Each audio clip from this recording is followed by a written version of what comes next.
গাছের আমগুলো পড়ে যাচ্ছে আর ওদিকে আমার ছেলেটা আমই খেতে চায় না। ম্যাডাম একটা আম দিন না, আমার ছেলে খাবে। আরে আমার ছেলে তো খায় না, তোমার ছেলে খাবে যেহেতু বলছে নিয়ে যাও, এগুলো সবই দিয়ে দিচ্ছি। মা ওকে কেন আম দিচ্ছ? আমি খাবো। এই এতদিন তো আম খাসনি, ওকে যেই দিয়েছি এখন তোর আম খেতে ইচ্ছে করছে? হ্যাঁ আমি খাবো।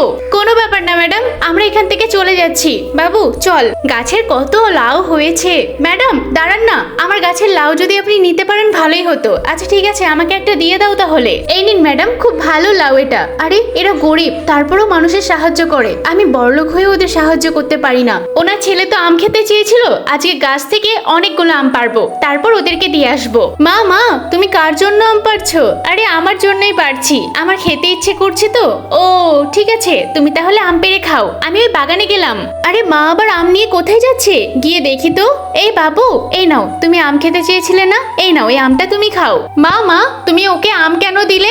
আমাকে দিয়েছে তোমার মা। কেন দিলে বলো তো? ওই দেখ, আমাকে আইসক্রিম দিল, আমি আম দিলাম। তুই কি খাবি? আম খাবি নাকি আইসক্রিম? আমি আইসক্রিম খাবো। ঠিক আছে ভাই, আমি তাহলে আসছি।